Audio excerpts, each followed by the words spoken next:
Welcome to Life Lessons.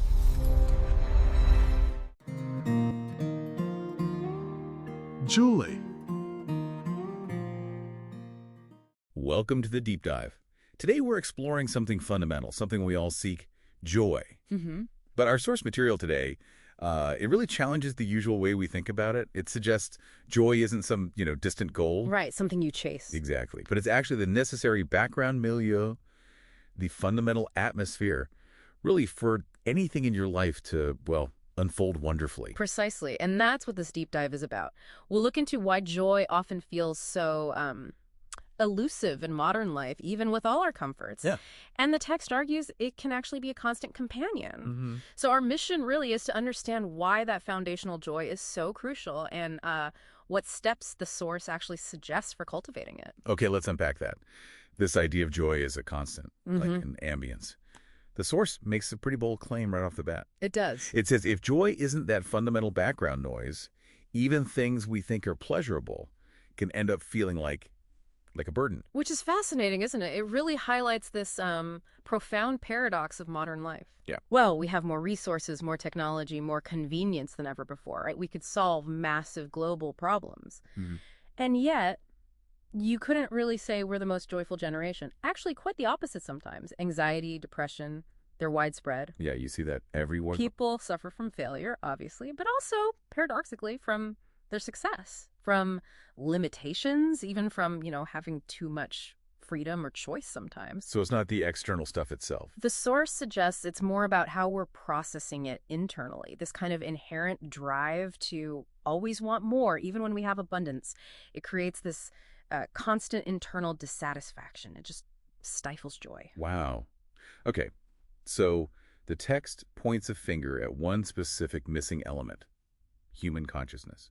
It literally says everything else is in place, but the human being is not in place. What does that mean exactly? Being more aware. It seems to be about a kind of fundamental coherence, within ourselves, our consciousness, our awareness, our internal alignment that's presented as the key. Yeah.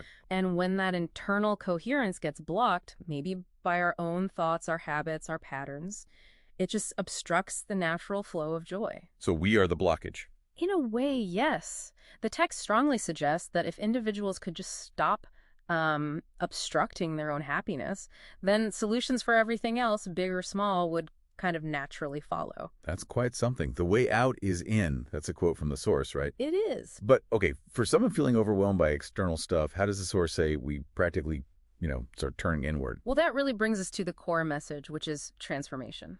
It explicitly states you cannot transform the world without transforming the individual. Right. It really puts the power and the responsibility back in our hands. It says your joy, your misery, your love, your agony, your bliss lie in your hands.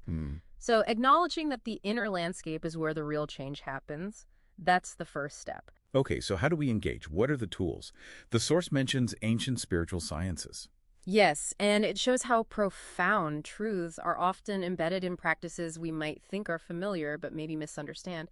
Take yoga. Ah, yes. Most people think postures, right? Asanas. Exactly. But the text stresses the original meaning, to yoke or unite. It's talking about a profound state of oneness, a union with existence. It goes way beyond just the physical. It's about a complete internal alignment. I see. An alignment that fosters joy. Precisely. These aren't just old ideas. The source presents them as practical tools for inner engineering. Inner engineering. Conscious methods to bring our internal dimensions into harmony, like the concept of the Anandamaya Kosha. The bliss body. Right, which sounds maybe mystical, but it's described as an actual experiential state we can access through this inner work. An actual experience, not just a nice thought. And even something as simple as the gesture namaskar, the source describes it as a way to consciously harmonize your inner dimensions, promoting that feeling of unity, which is fertile ground for joy. So it's all pointing inwards. This whole deep dive really comes back to that, doesn't it? True joy isn't found out there in things or achievements, but it's cultivated inside. It's a conscious journey inward, and our own consciousness is, the key. So wrapping this up then, what does this mean for you listening? Well, consider this final thought from the source. Yeah. In yoga, a well-established mind. Meaning one that's consistently infused with joy through this kind of inner work. Right. That kind of mind is called a kalpavriksha, literally a wishing tree. So the question is, if your inner world was consistently vibrant with joy, if your mind was truly well established, what amazing possibilities might start to manifest in your life? What might you create? If you enjoyed this video, don't forget to like, share, and subscribe to Life Lessons for more inspiring content.